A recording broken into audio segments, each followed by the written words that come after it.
বিতর্ক ও গোষ্ঠীদ্বন্দ্ব যেন কোনোভাবেই পিছু ছাড়ছে না শাসক দলের। তৃণমূল সুপ্রিমো যতই দলের শৃঙ্খলা ও ঐক্যের পক্ষে সওয়াল করে যাচ্ছেন, ততই গোষ্ঠী কোন্দলের চিত্র প্রকট হয়ে উঠছে দলের অভ্যন্তরে। নিচু তলার কর্মী থেকে দলের নেতৃত্বের গোষ্ঠী কোন্দলে জেরবার অবস্থা হাওড়া তৃণমূল কংগ্রেস।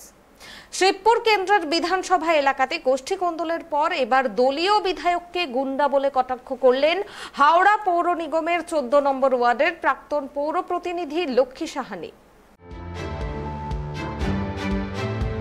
নিজের দলের বিধায়ককে গুন্ডা বলে আখ্যা তৃণমূলের প্রাক্তন পৌর প্রতিনিধির। হাওড়াতে ফের তৃণমূলের গোষ্ঠীদ্বন্দ্ব। দলীয় বিধায়ককে গুন্ডা বলে কটাক্ষ করলেন হাওড়া পৌর নিগমের 14 নম্বর ওয়ার্ডের প্রাক্তন পৌর প্রতিনিধি লক্ষ্মী সাহানি। লক্ষ্মী সাহানি অভিযোগ করে বলেন, তারা একটা স্বপ্ন নিয়ে উত্তর হাওড়া থেকে গৌতম চৌধুরীকে জিতিয়ে এনেছিলেন। এখন অনুভব করছেন সেটা ভুল করে ফেলেছেন। হাওড়া স্টেশন সংলগ্ন এলাকা দখল করতে যাওয়াই বিধায়কের মূল উদ্দেশ্য। আর যেহেতু লক্ষ্মী সাহানি ওই ওয়ার্ডের পৌর প্রতিনিধি ছিলেন, তাই তাকে এভাবে আজকে অপমানিত হতে হচ্ছে। দলের গোষ্ঠীদ্বন্দ্ব নিয়ে তিনি ইতিমধ্যেই পৌর নিগম সহ দলীয় নেতৃত্বদের জানিয়েছেন, তারা এর ব্যবস্থা নেবেন। পাশাপাশি তিনি স্পষ্ট জানান, হাওড়া স্টেশন সংলগ্ন এলাকাতে অনেক অর্থের প্রলোভন থাকা সত্ত্বেও তিনি সেই প্রলোভনে পা দেননি।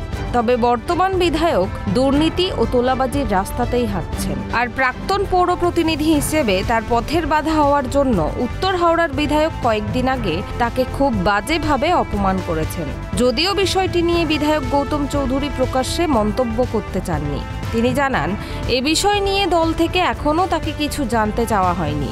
দল জানতে চাইলে তিনি দলকে সব জানাবেন। সবাইকে জানিয়ে দিয়েছি, এবার ওনারা যা ডিসিশন করবে সেইটাই আমি HMC যে আমাকে চেয়ারম্যান আছে ওনাকে জানিয়েছি, কমিশনার স্যারকেও জানিয়েছি, আমাদের গার্জেন বিধায়ক আমাদের গার্জেন অরূপদাকেও আমি জানিয়ে দিয়েছি। জেলা সভাপতিকে জানিয়েছেন? জেলা সভাপতিকে এখন জানানো হয়নি, এখন আমি জানাবো। হ্যাঁ, আপনি কি চাইছেন? আপনি যেমন করে ছিল, আমি চাইছি ভালো করে হাওড়াটা চলুক, সুস্থভাবে হাওড়াটা চলুক। যে মানুষ খেটে খাচ্ছে খেটে খাক, মানুষ যেইভাবে চলছে মানুষ চলুক এইভাবে। ওর সঙ্গে চলে যা, এর সঙ্গে এসে যা, এর সঙ্গে তো করে নে, এর সঙ্গে তোলাবাজি হয়ে যা, ওর সঙ্গে এসব করতে আমি চাইছি না। হাওড়া বাসস্ট্যান্ড ও দীঘা বাসস্ট্যান্ড সর্বদা কর্মব্যস্ত একটি জায়গা। এই জায়গায় প্রতিদিন লক্ষাধিক মানুষের আসা যাওয়া রয়েছে। আর এই কর্মব্যস্ত এলাকার সবকয়টি শৌচালয় 4 দিন ধরে বন্ধ হয়ে রয়েছে। আর সেই কারণে সবথেকে বেশি সমস্যায় পড়তে হচ্ছে মহিলাদেরকে। শৌচালয় বন্ধ থাকার কারণে পাশের নিকাশি নালাতেই বাধ্য হয়ে শৌচকর্ম করছেন পুরুষ পথচারীরা। তাতে ওই এলাকার পরিবেশ দূষিত হওয়ার আশঙ্কা করছেন স্থানীয়রা। যদিও গোষ্ঠীদ্বন্দ্ব মিটে ফের কবে এগুলো চালু হবে এর উত্তর জানা নেই কারোর। উত্তর 24 পরগনা থেকে হাওড়া বাস স্ট্যান্ডে আসা যাত্রী পলাশ মিস্ত্রি জানান, এপার আর ওপারের সব শৌচালয় বন্ধ রয়েছে। খুবই সমস্যাতে পড়েছেন। তার সঙ্গে একজন মহিলাও রয়েছে। অসুবিধা হচ্ছে, মেয়েটা মা বোন যাবে কোথায়? মা বোন যেতে পারছে না, রাস্তাঘাটে ছটপট করছে, পেচ্ছাপখানা বন্ধ। এই পার্টিগিরি করে সব এসব বন্ধ করে দিচ্ছে। হ্যাঁ, এটা ভালো কাজ? আমাদের যাবো কোথায় পেচ্ছাপ করতে?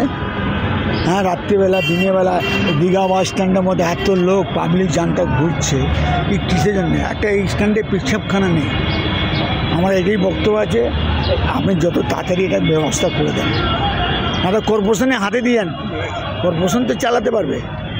এটা কেন বন্ধ হচ্ছে জানেন? এটা কেন হচ্ছে? পার্টিগিরি হচ্ছে সব।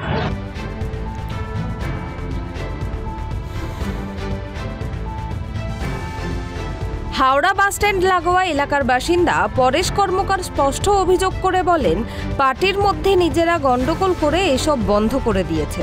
এতে এখানে আসা মহিলারা সবচেয়ে বেশি সমস্যার মুখে পড়ছেন।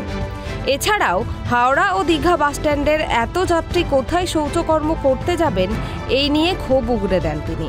তার দাবি, অবিলম্বে এগুলো চালু করা হোক। যদি কর্তৃপক্ষ এগুলো সুষ্ঠু উপায়ে চালাতে অক্ষম হয়, তাহলে হাওড়া পৌর নিগমের হাতে তুলে দিক, তারাই চালাবে।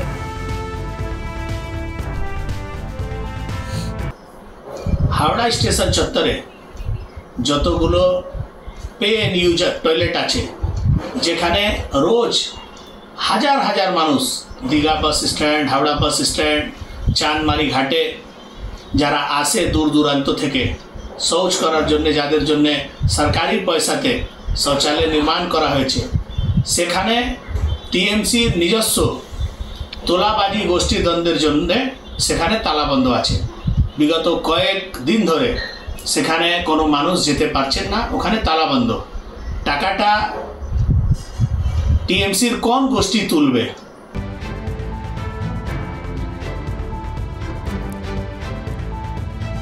এই ঘটনাকে কেন্দ্র করে শাসক দলকে একহাত নেন বিজেপির রাজ্য সম্পাদক উমেশ রায়। তিনি অভিযোগ করে বলেন, এই শৌচালয়গুলো থেকে যে পয়সা ওঠে সেটা কে নেবে তাই নিয়েই কলহ বেঁধেছে শাসক দলের মধ্যে। তিনি সরাসরি উত্তর হাওড়ার তৃণমূলের বিধায়ক গৌতম চৌধুরীর বিরুদ্ধে অভিযোগ তুলে বলেন, এখান থেকে কোনো পয়সা বিধায়কের কাছে পৌঁছচ্ছিল না, তাই বিধায়ক সিদ্ধান্ত করে শৌচালয় বন্ধ করে দিয়েছেন। উমেশ আরও অভিযোগ করে বলেন, এই শৌচালয় থেকে কিভাবে পয়সা উঠবে ও কাদের মধ্যে কত ভাগ হবে সেটা নিয়েই গোষ্ঠীদ্বন্দ্বের জেরে বন্ধ করে দেওয়া হয়েছে শৌচালয়গুলো। তিনি শাসক দলের নেতাদের কটাক্ষ করে বলেন, এর আগে মানুষ চাল চুরি, ত্রিপল চুরি দেখেছিল, এবারে পায়খানাও চুরি করছে শাসক দলের নেতারা। দেখুন, মেন ব্যাপার হচ্ছে যে আমাদের ওখানে পে অ্যান্ড ইউজ টয়লেট বেশ কিছু আছে, সেগুলো দীর্ঘদিন ধরে হাওড়া পৌর নিগমের তত্ত্বাবধানেই চলছে। সাময়িকভাবে বন্ধ হয়েছিল, সেগুলো আবার খুলেছে। এবার আমরা দেখে নিচ্ছি ওখানে কে কীভাবে, কারণ আপনারা জানেন দীর্ঘদিন একটা ইলেকটেড বোর্ড না থাকার জন্য কিছু কিছু জায়গা আমাদের দেখে নিতে হচ্ছে। তো এটাও আমরা সেরকম দেখে নেব যে ওখানে কিভাবে চলছে, কারা চলছে। তবে ওটা বন্ধ থাকবে না, ওটা বন্ধ হয়েছিল সাময়িকভাবে, ওটা ইমিডিয়েট খুলে দেওয়া হয়েছে। একটা খুলে গেছে, বাকিগুলোও খুলে যাবে। যদিও এই ঘটনাতে হাওড়া পৌর নিগমের মুখ্য প্রশাসক সুজয় চক্রবর্তী জানান, সুলভ শৌচালয়গুলো বন্ধ থাকার বিষয়টি তার কানে এসেছে, একটি চালু করে দেওয়া হয়েছে, বাকিগুলো দ্রুত চালু করে দেওয়া হবে। যদিও বিধায়কের হস্তক্ষেপের বিষয়টি এড়িয়ে গিয়ে তিনিই জানান, পৌর নিগমের পরিচালনাধীন সম্পত্তি পৌর নিগমই দেখাশোনা করবে। তিনি বিধায়কের সঙ্গে কথা বলে কোনো সমস্যা থাকলে তা মিটিয়ে নেবেন। হাওড়া থেকে প্রসেনজিৎ অধিকারের রিপোর্ট, ট্রাইব টিভি।